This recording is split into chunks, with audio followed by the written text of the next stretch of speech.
हा, दिसतोय का? ओके.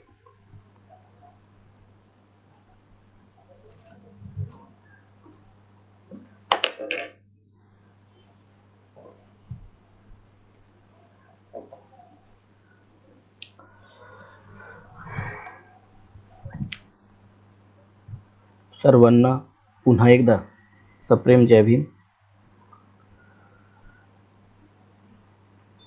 एक 2-3 दिवसापूर्वी लाईव्ह व्याख्यानाचा एक प्रयत्न केलेला होता, परंतु काही तांत्रिक अडचणींमुळे ते शक्य झालं नाही.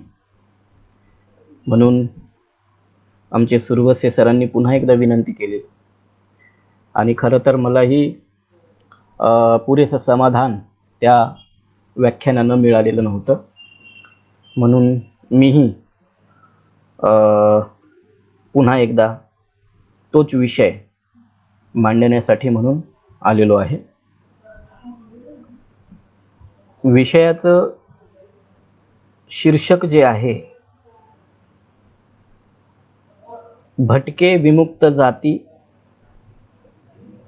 समाज, संस्कृती आणि आंबेडकरी चळवळ असं आहे. या विषयाला सुरुवात करत असताना सगळ्यात पहिल्यांदा आपल्याला भटके विमुक्त ही संकल्पना माहिती असणं गरजेचं आहे. भटके विमुक्त म्हणजे नेमके कोण? भटके आणि विमुक्त या संकल्पना कशा जन्माला आलेल्या आहेत हे माहिती असणं गरजेचं आहे. तसं तर आपण शहराच्या बाहेर, गावाच्या बाहेर पाली टाकून राहणारी भटकी लोक बघितलेली असतात. गाढवाच्या पाठीवर बिऱ्हाड टाकून रस्त्यावरून चाललेली लोक आपण पाहिलेली असतात. पण त्यांची सामाजिक पार्श्वभूमी काय असते, त्यांची संस्कृती काय असते, त्यांचं जगण्याचा अवकाश काय असतो, हे तुम्हा आम्हाला माहिती नसतं. आणि म्हणून भटका विमुक्त समाज म्हणजे नेमका कोणता समाज हे आपल्याला पहिल्यांदा लक्षात घेणं गरजेचं आहे. तसं बघितलं ना तर भटके विमुक्त नावाची जी संकल्पना आहे ती मानववंशशास्त्रीय अंगानं मांडली जाते, पण ती एक वर्गवारीही आहे असं आपल्याला त्याच्या पुढे जाऊन म्हणता येईल. साधं आणि सरळ जे स्थिर नाहीत ते भटके. म्हणजे बघा की आदिम काळापासून मानवी टोळ्या अन्नासाठी भटकत होत्या, आदिम काळापासून. त्याच्यानंतर त्यातल्या काही टोळ्यांना शेतीचा शोध लागला, ते स्थिर झाले, त्यांचं सांस्कृतिकीकरण, सामाजिकीकरण त्या ठिकाणी झालं. पण त्यातल्याच काही टोळ्या या अनादी काळापासून म्हणजे तेव्हापासून तर आता 21व्या शतकाच्या दुसऱ्या दशकापर्यंत सातत्यानं पुन्हा पुन्हा भटकतच आहेत. आणि ही त्यांची उदरनिर्वाहासाठीची सततची भटकंती जी काही आहे ती भटकंती अजूनही थांबलेली नाही. आणि आता उत्तर आधुनिक काळातील भांडवलशाहीनं एक भटकी जमात पुन्हा एकदा जन्माला घातलेली आहे. म्हणजे लक्षात घ्या की आदिम काळापासून एक भटकणारी जमात आहे आणि आता उत्तर आधुनिक काळातील भांडवलशाहीने एक नवी भटकी जमात जन्माला घातलेली आहे. मात्र ती सुख वस्तू आहे. तिचं भटकण्याचं कारण काय? की पर्यटन असेल, सुख असेल, पैसा असेल, या सगळ्या ज्या बाबी आहेत, या सगळ्या बाबी या नव्या भटकणाऱ्या जमातीसाठीच्या आहेत. मात्र आदिम काळापासून अन्नासाठी भटकणाऱ्या जमातींना अजूनही बिराड पाठीवर घेऊन भटकावं लागतं. या 21व्या शतकाच्या दुसऱ्या दशकामध्ये हे या देशाचं फार मोठं दुर्दैव आहे असं आपल्याला म्हणावं लागेल. मग अशा कोणत्या जाती आहेत, अशा कोणत्या जमाती आहेत की ज्या आजही भटक्या म्हणून ओळखल्या जातात, ज्यांच्या जगण्याचा परीघ अजूनही स्थिर झालेला नाही, जो आणखी या गावातून त्या गावात, त्या गावातून त्या गावात असा वेगवेगळ्या ठिकाणी विस्तारलेला आहे. तर ते आपल्याला सगळ्यात पहिल्यांदा समजून घ्यावं लागेल. भटक्या जमाती या वेगळ्या आहेत आणि विमुक्त जाती या वेगळ्या आहेत. भटक्यांमध्ये दोन प्रकार आहेत, विमुक्त आणि भटक्या, हे दोन प्रकार आहेत. तर त्याच्यापैकी पहिला प्रकार जो काही आहे तर तो आहे विमुक्त जातींचा. आता या विमुक्त जाती म्हणजे कुठल्या जाती आहेत हे आपल्याला पहिल्यांदा लक्षात घ्यावं लागेल. थोडंसं विमुक्त जातीच्या माहितीसाठी थोडंसं मी मागे जातो. तो असं की जेव्हा भारतावर इंग्रजांचं शासन होतं तेव्हा इंग्रजांना विरोध करणाऱ्या वेगवेगळ्या टोळ्या इथे अस्तित्वामध्ये होत्या. आता त्याच्यात सगळ्यात पहिली टोळी जी भटक्यांची होती, त्यांनी इंग्रजांना विरोध का केला? त्याचं पहिलं कारण हे होतं की भटक्यांपैकी काही भटक्या जातींचा उदरनिर्वाह हा दळणवळणाच्या व्यवस्थेतून होत होता. तो दळणवळणाचा त्यांचा व्यवसाय होता. म्हणजे काय? बैलाच्या पाठीवर माल टाकायचा, दुसऱ्या राज्यामध्ये घेऊन जायचं, तिथला माल घ्यायचा, तो या राज्यामध्ये, अशा प्रकारे दळणवळणाचा त्यांचा पिढी जात अशा प्रकारचा व्यवसाय होता. इंग्रज भारतामध्ये आले, दळणवळणाची व्यवस्था घेऊन आले, रेल्वे गाड्या आणल्या, बस आणल्या, ट्रक, म्हणजे हे सगळं आधुनिक जे काही आहे दळणवळणाची व्यवस्था ती घेऊन आली. आणि आधुनिक दळणवळणाच्या व्यवस्थेमुळे जो पिढीजात व्यवसाय होता तो त्या ठिकाणी बुडाला आणि एकतर सततची भटकंती, उदरनिर्वाहाचं दळणवळणाशिवायचं दुसरं कुठलंही साधन नाही, कारण शेती नाही, राहायला जागा नाही, वस्ती नाही, अशा अवस्थेमध्ये राहणाऱ्या या जमाती पूर्णपणे बेरोजगार झाल्या. मग काय करणार? मग त्यांनी काय केलं की पोटासाठी छोट्या मोठ्या चोऱ्या करायला सुरुवात केली. आता हे पोटासाठी तर चोऱ्यामोऱ्या त्यांच्या सुरूच होत्या, पण ज्या इंग्रजांमुळे आपण नागवले गेलेलो आहोत, ज्या इंग्रजांनी आपल्याला बेरोजगार केलेलं आहे, त्या इंग्रजांविरुद्ध त्यांच्या मनामध्ये प्रचंड असा राग भरलेला होता. म्हणून मग काय करायचं? या सगळ्या ज्या टोळ्या होत्या त्या जंगलामध्ये राहायच्या आणि जंगलामध्ये राहून इंग्रजांवर ते हल्ला करायचे. त्यांचं पहिलं हल्ल्याचं जे स्थान होतं तर ती होती इंग्रजांची रेल्वे. मग ते काय करायचे? रेल्वे लुटायचे. असं कुठेतरी अडवायचं आणि रेल्वे लुटायचे. इंग्रजांच्या हे लक्षात आलं की आपल्याला, आपल्या राज्याला आणि आपल्या शासनाला सगळ्यात मोठा धोका हा या भटक्यांचा आहे, आदिवासी आणि भटक्यांचा आहे. आदिवासींनी सुद्धा त्यांच्या विरुद्ध सगळ्यात मोठं बंड पुकारलेलं होतं. मग यांचा बंदोबस्त कसा करायचा? तर त्याच्यासाठी त्यांनी 1871 साली क्रिमिनल ट्राइब्स ऍक्ट नावाचा एक कायदा अस्तित्वामध्ये आणला. क्रिमिनल ट्राइब्स ऍक्ट नुसार भारतामधल्या बहुतांशी भटक्या जाती या जन्मजात गुन्हेगार म्हणून जाहीर करण्यात आले. म्हणजे काय की एखादी जात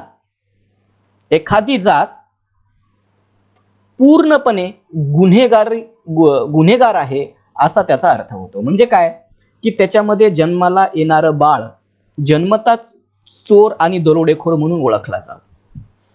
त्या जातीमध्ये जन्मणारा माणूस हा चोर म्हणूनच जन्माला यायचा आणि चोर म्हणूनच मरायचा.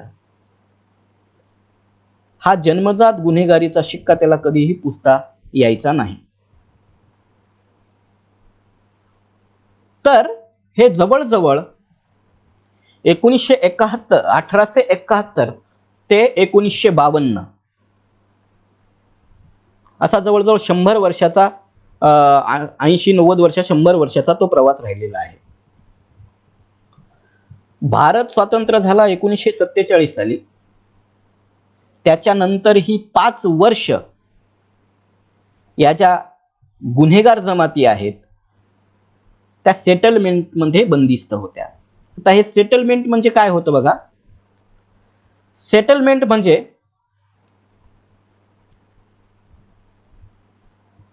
काही जाती गुन्हेगार जाती म्हणून ज्या ओळखल्या जातात त्या जाती एकत्र करायच्या, त्यांची वस्ती करायची आणि त्यांच्या भोवती तारेचं कुंपण करायचं. त्या कुंपणाच्या आत त्यांना बंदिस्त करायचं.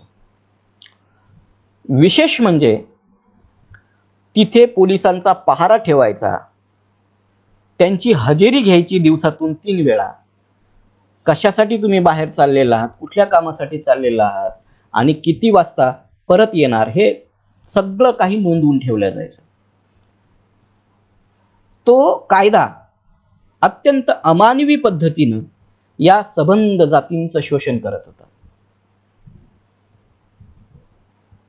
नेहरूंना जेव्हा हे लक्षात आलं तेव्हा 1952 साली भारताचे पहिले पंतप्रधान पंडित जवाहरलाल नेहरू यांनी सोलापूरमधील सेटलमेंटच्या तारा प्रातिनिधिक स्वरूपामध्ये तोडून या सगळ्या जातींना विमुक्त केलं. इंग्रजांनी ज्यांना गुन्हेगार ठरवून बंदिस्त केलेलं होतं त्याला नेहरूंनी विमुक्त केलं, म्हणून त्या विमुक्त जाती, पूर्वीच्या गुन्हेगार आणि आताच्या विमुक्त जाती, या विमुक्त जाती आणि भटक्या जमाती ज्या काही आहेत त्या सातत्यानं पहिल्यापासून भटकणाऱ्या जमाती आहेत असा त्याचा अर्थ होता. आता या विमुक्त जातीमध्ये महाराष्ट्रामध्ये बघा जवळजवळ भटक्या विमुक्त जातीच्या 42 जाती याच्यामध्ये समाविष्ट करण्यात आलेल्या आहे. विमुक्त जातीमध्ये रामोशी, वडार, कैकाडी, भामटा, बेस्तर, बेरड, कंजारभाट, कटाबू, छप्परबंद, फाशेपारधी, राजपारधी, राजपूत भामटा, वाघरी, लभानी, बंजारी अशा ज्या जाती आहेत तर त्या सगळ्या विमुक्त जातीमध्ये समाविष्ट करण्यात आलेल्या आहेत. आणि भटक्या जातीमध्ये बघा कोल्हाटी, घिसाडी, गोंधळी, गारुडी, पांगुळ, बेलदार, वैदू, वासुदेव, जोशी, मसनजोगी, नंदीवाले, शिक्कलगार, ठाकर, रावळ, पांगुळ, भराडी, गोपाळ, भूते, काशीकापडी, मैराळ, हेळवे, गोल्ला, घ्यारेकंजार, चित्रकथी, भोई, बहुरूपी, ठेलारी, ओतारे, गोसावी अशा बहुसंख्य जातींचा समावेश हा भटक्या जमातीमध्ये करण्यात आलेला आहे. तर विमुक्त जाती कोण आणि भटक्या जाती जमाती काय हा प्रकार तुमच्या लक्षामध्ये आलेलाच असेल. तर या सगळ्या जातीची सामाजिक संरचना कशी आहे हे आता आपल्याला बघायचं आहे. आता जातीची संरचना लक्षात घेत असताना आपल्याला 2-3 गोष्टी लक्षामध्ये ठेवाव्या लागतील. ती सगळ्यात पहिली गोष्ट ही आहे की या जातींचं सामाजिक संरचनेतील इतिहास, सामाजिक इतिहास उपलब्ध आहे किंवा नाही. कारण कुठल्याही जातीचा सामाजिक परिवेश तपासायचा असेल तर त्याचा इतिहास असणं अत्यंत गरजेचं असतं. तर भटक्या जाती आणि विमुक्त जाती यांचा असला कुठलाही लिखित इतिहास आता सापडत नाही. त्याचं कारण काय आहे? त्याचं कारण हे आहे की या जाती एकतर अक्षर ओळख नव्हती, त्यांना सुशिक्षित नव्हत्या, त्याच्यामुळे लेखनाची परंपरा त्यांच्यामध्ये नव्हती. आणि दुसरं कारण असं होतं की यांचा आणि नागरीकरण झालेल्या समाजाचा फारसा काही संबंधच येत नव्हता. ते कुठेतरी जंगलात, दऱ्यात, खोऱ्यात, गावाबाहेर राहायची. त्याच्यामुळे त्यांचा आणि नागर समाजाचा फारसा संबंध येण्याचा प्रश्नच नव्हता. त्याच्यामुळे त्यांच्यावरचा इतिहास लेखन किंवा त्यांचा उल्लेख असणारे इतिहास कुठेही उपलब्ध नाही. त्याच्यामुळे आता इतिहासाची साधनं काय आहेत भटक्या विमुक्तांच्या समाजाची?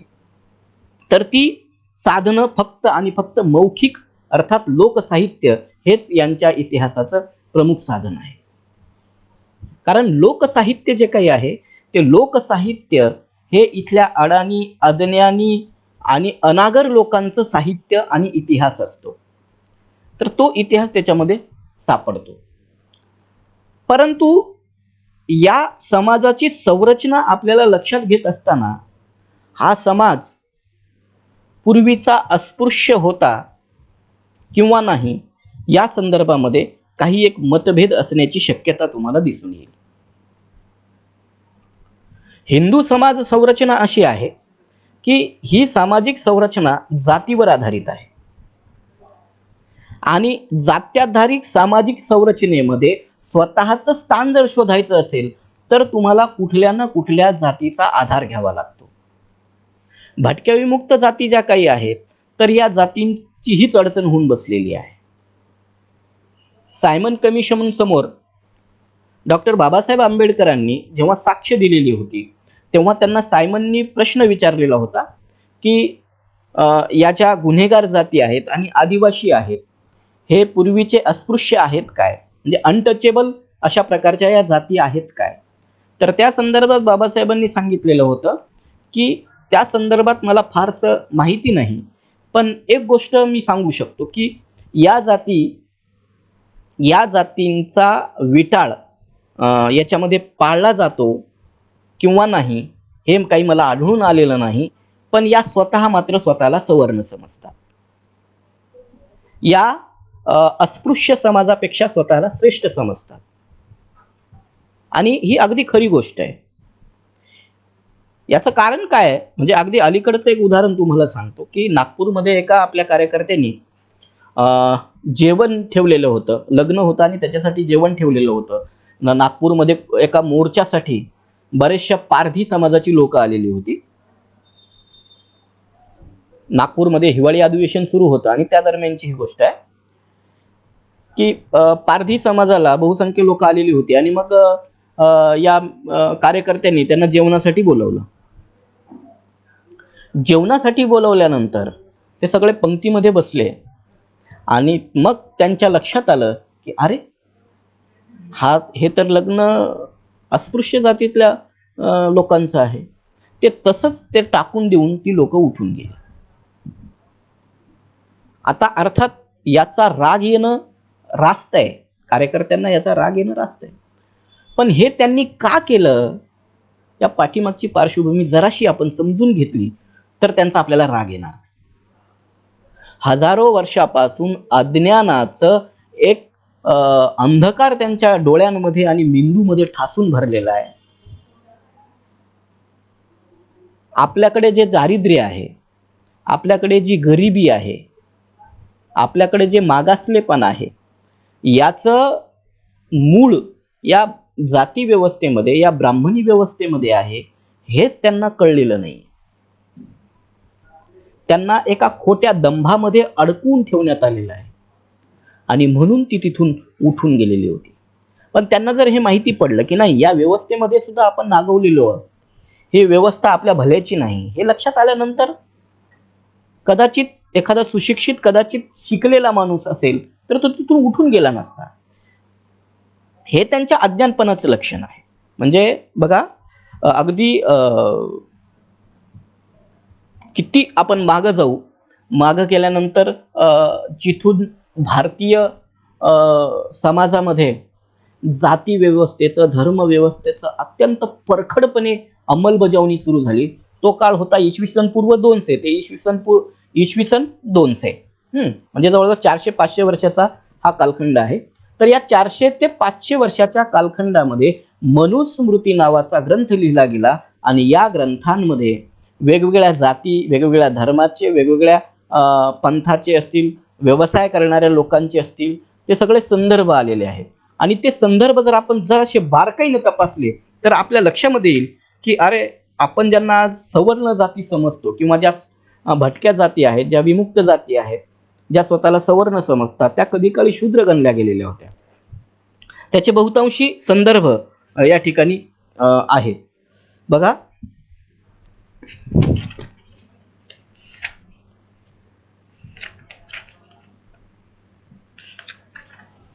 मी एक 2-3 संदर्भ या ठिकाणी तुम्हाला सांगतो आहे.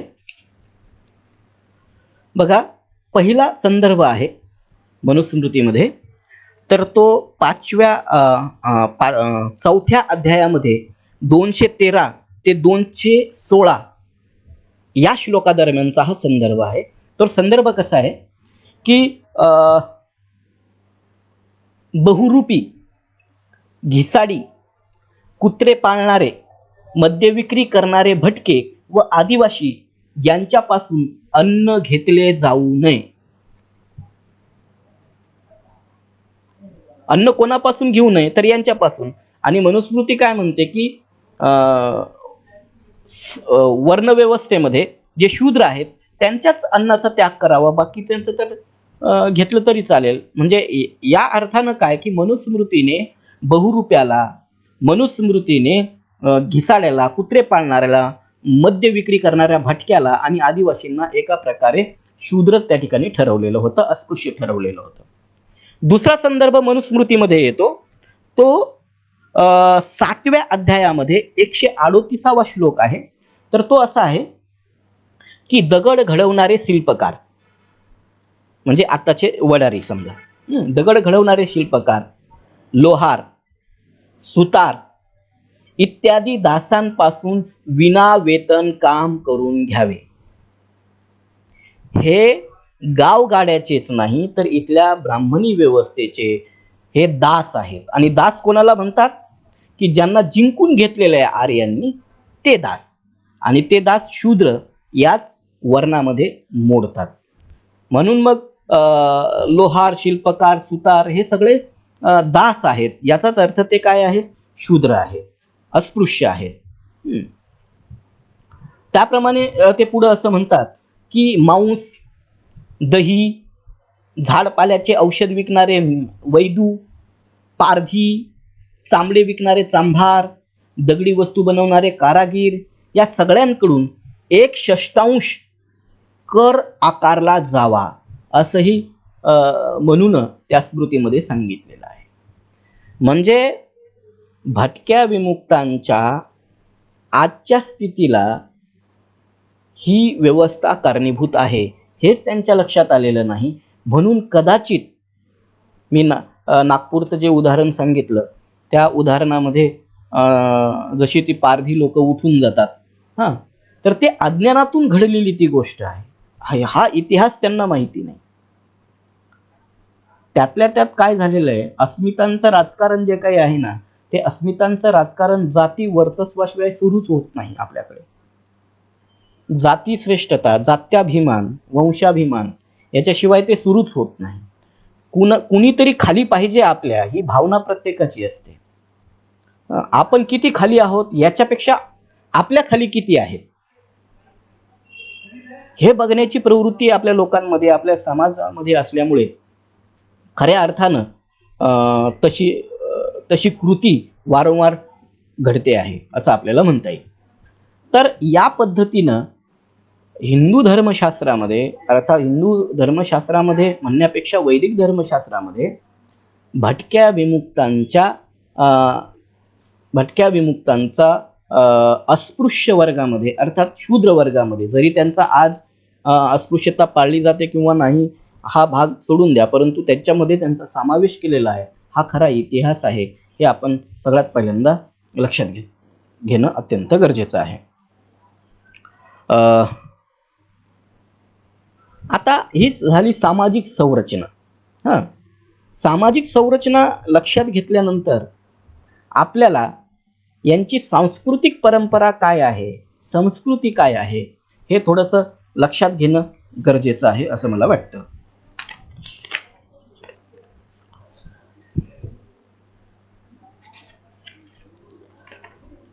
बघा, संस्कृती, भटक्या विमुक्तांची संस्कृती लक्षात घेत असताना काही गोष्टी आपण लक्षात घेतल्या पाहिजेत.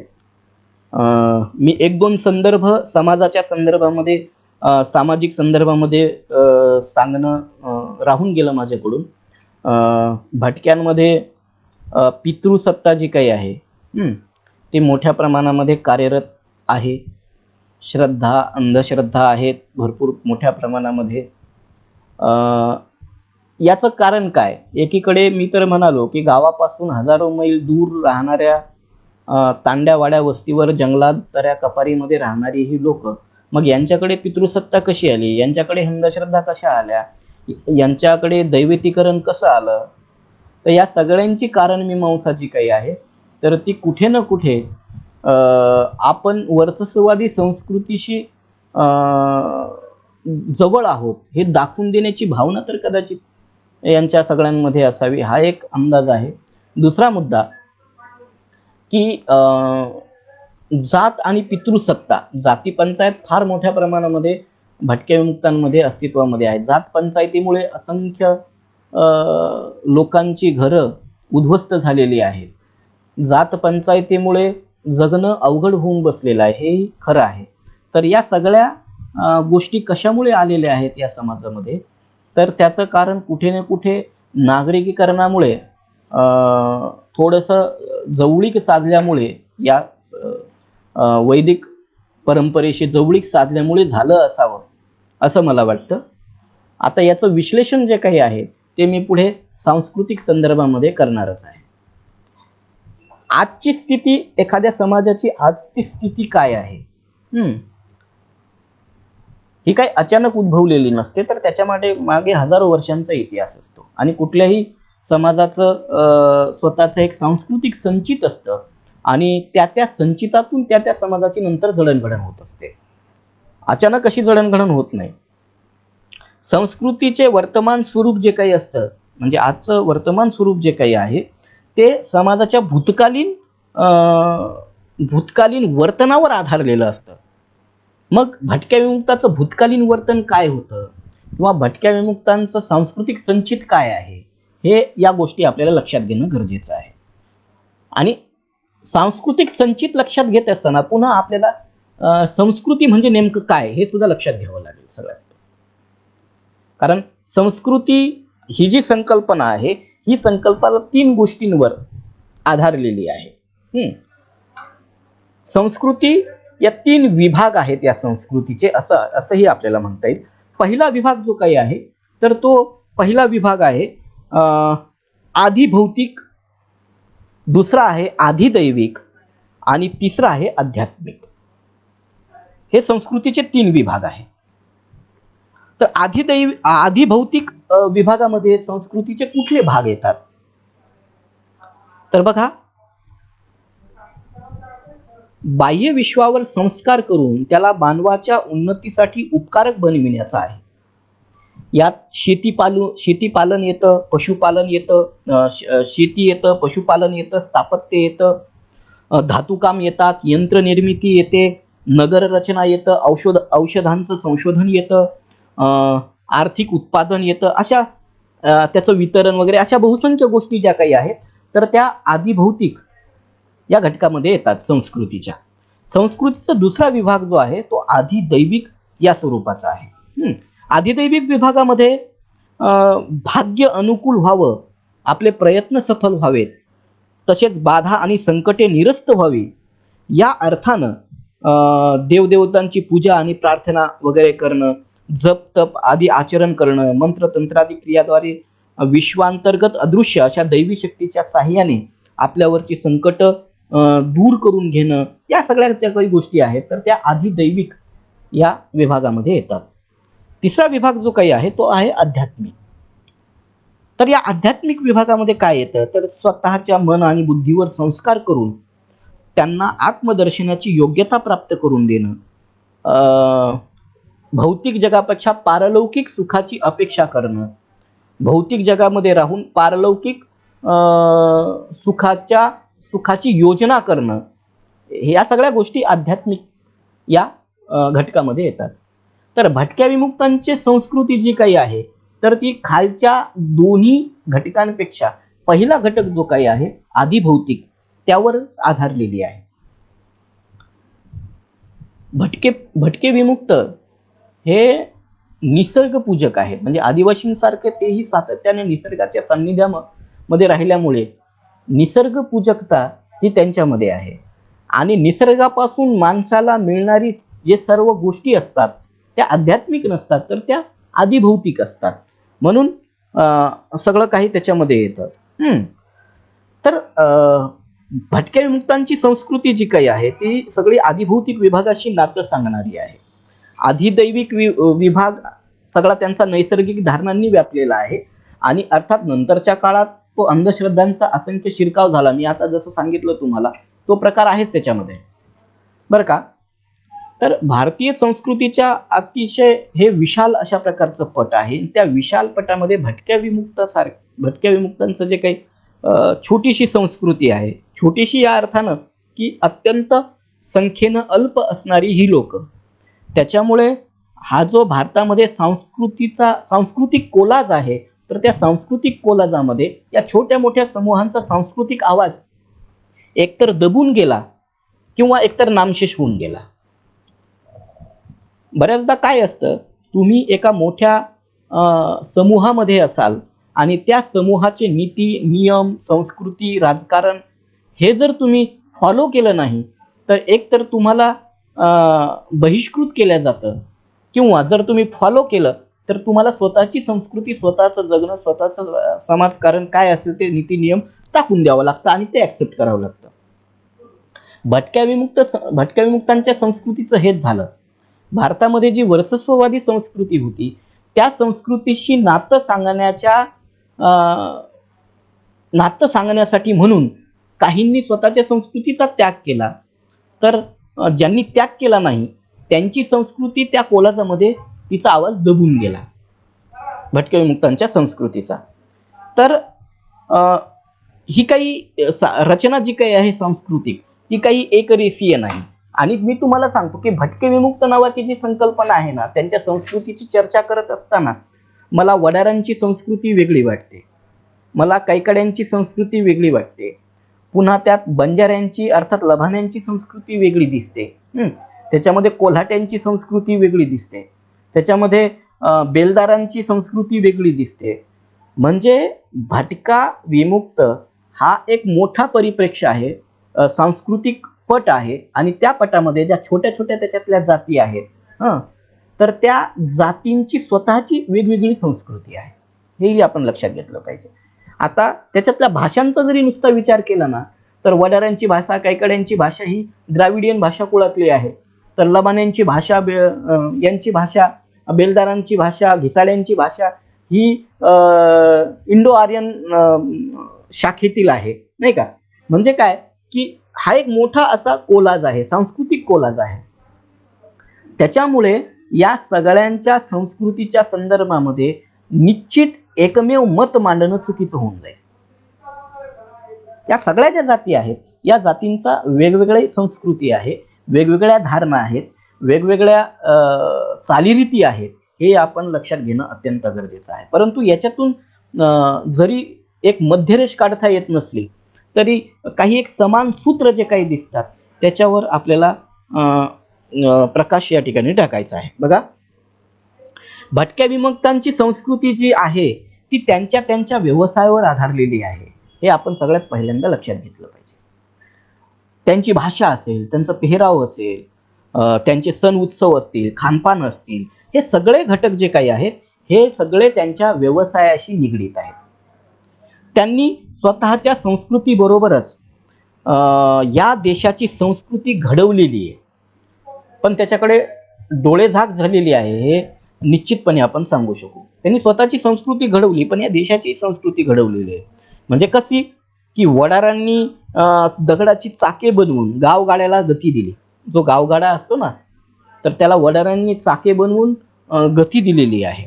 राजा रजवाड्यांची महाले इथल्या राजा महाराजांची गडकिल्ले या वडारांनी बांधले. दगडांना आकार देऊन 33 कोटी देवांना त्यांनी सगुण केलं. दगडात जीव ओतून वडार पाथरवटांनी देशाला शिल्पकला दिली. अजिंठा वेरुळांसारख्या जगविख्यात लेण्या उभ्या केल्या.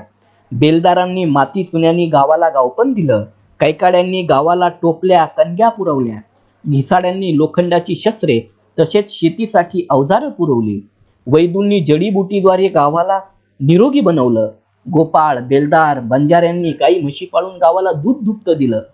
पारध्यांनी शिकार करून गावाला मांसाहार पुरवला. गोंधळी जमातीने गोंधळ घालून देवांना प्रसन्न करून दिलं. कोल्हाटी नंदीबैलवाले माकडवाले पांगोळ यांनी गावाची करमणूक केली. मेढी कुडमुडे जोशी यांनी गावाला त्यांचे भविष्य सांगितलं. बेरड रामोशांनी जागल्याची वर्दी देत गावाचं संरक्षण केलं. माणूस मेल्यानंतर त्याला मुठ माती देण्याचं काम मसनजोग्यांनी केलं. नृत्यकला चित्रकला शिल्पकला वाद्यकला गायनकला या सर्व कलांना भटक्यांनी जन्म दिलेला आहे.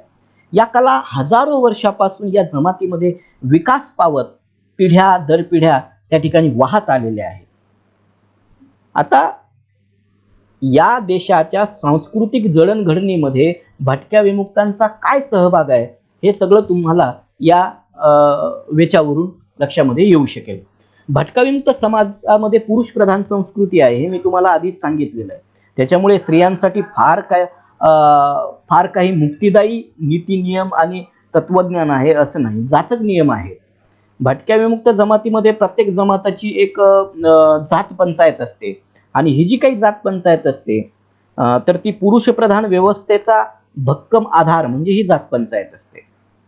जात पंचायतीने केलेले सगळे नियम कायदे हे सगळं स्त्रियांसाठी केलेले असतात. कारण ही सततची असुरक्षितता या जातींमध्ये होती. भटक्या जातींमध्ये एक तर काय की आपण संख्येनं अल्प आहोत आणि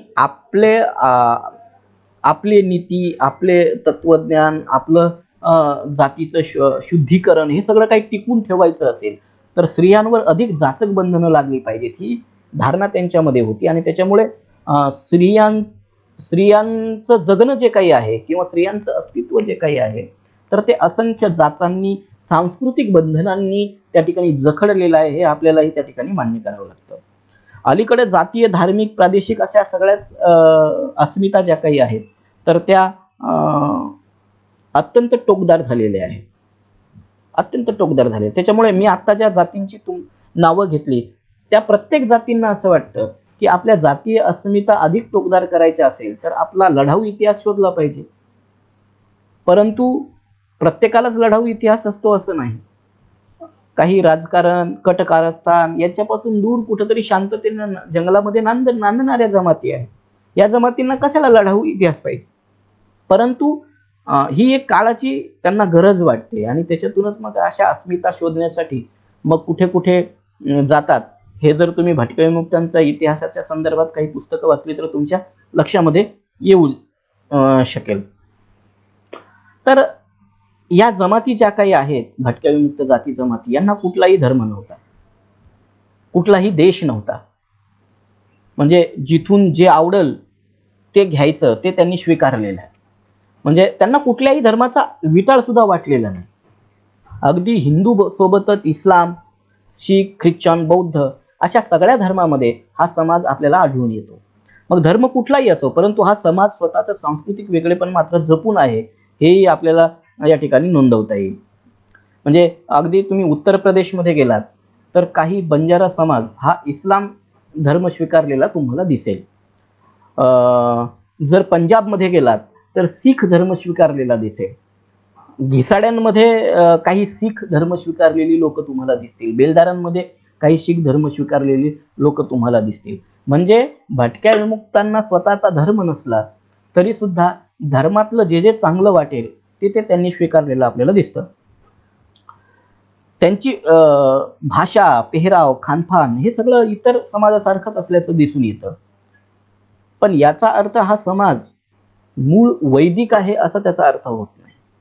हा समाज जो काही आहे तो या हिंदू वर्णव्यवस्थेमध्ये कुठेही बसत नाही. तो या वर्णव्यवस्थेपासून दूर तो दूर राहणारा, जंगलामध्ये राहणारा, वाडी वस्तीमध्ये राहणारा, अशा प्रकारचा हा समाज असल्याचं आपल्याला दिसून येतं. तर हे झालं सगळं सांस्कृतिक संदर्भ या भटक्या विमुक्तांचे. आता यांचा आंबेडकरी चळवळीशी काय संबंध आलेला आहे, तर हे आपल्याला आता बघायचं आहे.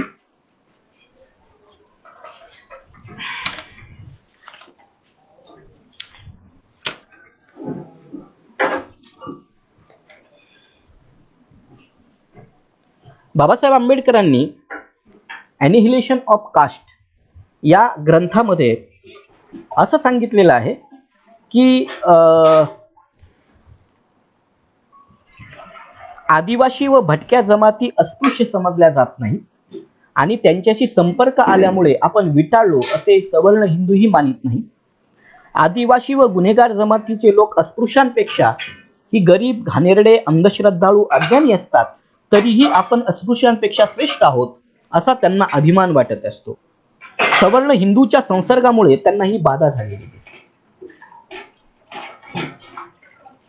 आता तुमच्या लक्षात आलं असेल की डॉक्टर बाबासाहेब आंबेडकरांनी ही शक्यता आधीच वर्तवलेली होती. त्यांना माहिती होतं, म्हणजे मी जे तुम्हाला नागपूरचा पारध्यांचं उदाहरण दिलं त्या पाठीमागची कारणमीमांसा काय आहे, तर सवर्ण हिंदूच्या संसर्गामुळे ही त्यांना बाधा निर्माण झालेली आहे. आजही म्हणजे अगदी भटक्यातल्या काही जाती अशा आहेत की ज्यांच्या हातचं अन्न सवर्ण समाज खात नाही. याचा अर्थ काय होतो, बाबासाहेब आंबेडकरांनी जरी सांगितलेलं असेल की हा समाज कदाचित ज्याचा इतिहास तपासला तर तो सगळा शूद्रांच्या इतिहासामध्ये यांचं अस्तित्व, त्या ठिकाणी यांचे अस्तित्वाचे ठसे सापडू शकतील, तरीही गुन्हेगार जमातीचे लोक अस्पृश्यांपेक्षा गरीब असतात, घाणेरडे असतात, हे सगळे असूनही, हे सगळं काही असूनही आपण अस्पृश्यांपेक्षा श्रेष्ठ आहोत ही भावना त्यांच्या ठायी असते. आणि याच भावनेमुळे भटक्या विमुक्तांचं सगळ्यात मोठं नुकसान झालेलं आहे असं आपल्याला म्हणता येईल. बाबासाहेब आंबेडकरांनी या गुन्हेगार आणि भटक्या जमातींना मुक्तीची भूमिका यांच्या संदर्भात बाबासाहेब आंबेडकरांनी घेतलेली आपल्याला दिसते.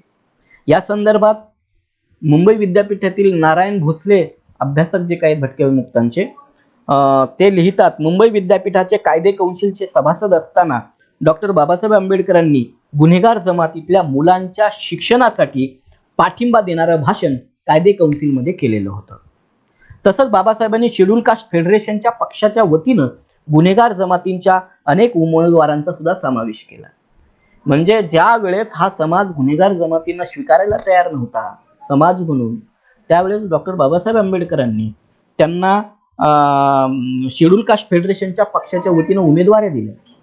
तसंच मुंबई विद्यापीठाच्या कौन्सिलामध्ये भाषण करत असताना या मुलांच्या शिक्षणासाठी त्या ठिकाणी बाबासाहेबांनी पाठिंबा दिला. त्यांच्या भटक्या विमुक्तांच्या आणि गुन्हेगार जमातींच्या यांच्यासाठी आरक्षण देऊन, त्यांच्या आरक्षणाची वाट तयार करून त्यांच्या शिक्षणाचा, त्यांच्या रोजगाराचा प्रश्न डॉक्टर बाबासाहेब आंबेडकरांनी आधीच त्या ठिकाणी सोडवून ठेवलेला होता. 1960 मध्ये जेव्हा दलित चळवळ अस्तित्वामध्ये आली, खरं तर ती सामाजिक चळवळ होती, नंतर तिला साहित्यिक स्वरूप त्या ठिकाणी आलेलं आहे. तर बघा, डॉक्टर बाबासाहेब आंबेडकरांनी भारतीय संविधानाच्या आधारे भटक्या जमातींसह भारतात राहणाऱ्या प्रत्येक व्यक्तीला संविधानाचा जो काही भाग आहे, भाग 1 आणि भाग 2 कलम 5 नुसार नागरिकत्वाचा भाग 3 मधील मूलभूत अधिकार आणि ज्यामध्ये समानतेचा अधिकार म्हणजे प्रत्येक व्यक्तीस कायद्यापुढे समानता, कलम 14 धर्म, वंश, जात, लिंग, जन्मस्थान या कारणावरून भेदभाव करण्यास मनाई, कलम 15 सार्वजनिक रस्ते व जागाचा वापर, कलम 15(2) सामाजिक व शैक्षणिकदृष्ट्या मागासलेल्या कोणत्याही वर्गांच्या उन्नतीकरता अथवा अनुसूचित जाती व अनुसूचित जनजाती यांच्याकरिता विशेष तरतूद करण्यात यावी. कलम 15.4 राज्यातील मागासवर्गांना पर्याप्त प्रतिनिधित्व नसलेल्या वर्गांकरता नियुक्ती व पदे राखून ठेवण्याची तरतूद केली. आणि 1960 मध्ये मी जसं सांगितलं तुम्हाला, दलित चळवळ उदयाला आली, सामाजिक चळवळ उदयाला आली आणि त्याच्यानंतर मोठ्या प्रमाणामध्ये त्याच्या साहित्यामध्ये त्याचे पडसाद उमटले. तोच प्रकार त्या ठिकाणी झालेला होता. या सगळ्या बाबासाहेबांनी निर्माण केलेल्या वाटांमुळे आज शिक्षणाची वाट भटक्या विमुक्तांची सुकर झालेली आहे. आणि दलित चळवळीच्या प्रभावाने भटक्या विमुक्तांची जी चळवळ उभी राहिली त्याच्यातल्या पहिल्या फळीतले सगळी लोक, अगदी मोतीराज राठोड सर असतील, बालन्ना यादव असतील, लक्ष्मण माने असतील, लक्ष्मण गायकवाड असतील, ही जी पहिल्या फळीतली लोक आहेत हे दलित चळवळीपासून प्रभावित झाले, आंबेडकरी चळवळीपासून प्रभावित झाले आणि नंतर भटक्या विमुक्तांची चळवळ त्यांनी उभारली. अगदी नागपूरला गाढवांचा मोर्चा काढला, औरंगाबादला हंडांचा मोर्चा काढला, विशिष्ट म्हणजे त्यांच्या पेहरावामध्ये, त्यांच्या व्यवसायासहित, त्यांच्या अवजाऱ्यासहित त्या ठिकाणी मोर्चे काढले आणि प्रशासनाचं लक्ष त्यांनी स्वतःकडे वेधून घेतलं.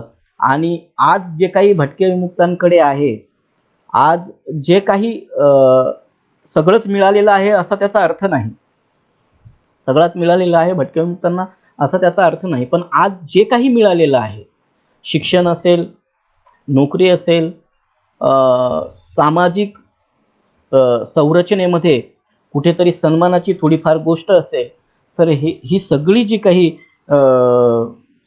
देण आहे तर ती फक्त आणि फक्त बाबासाहेबांची आणि आंबेडकरी चळवळीपासून प्राप्त झालेली आहे.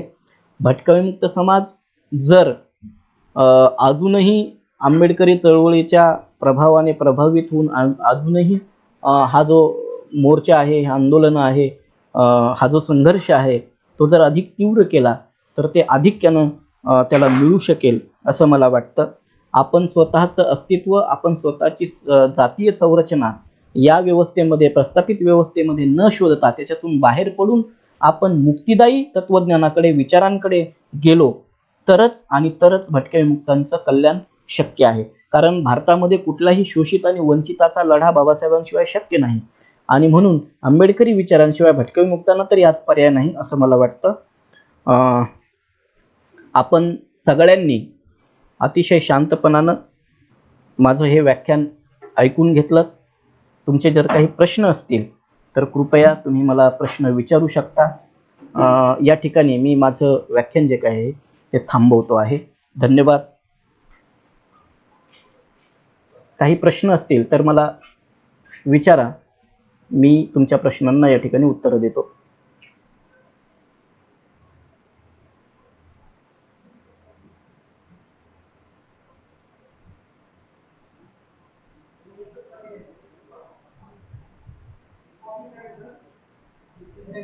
काही प्रश्न आहेत कोणाचे? मला प्रश्न दिसत नाहीत.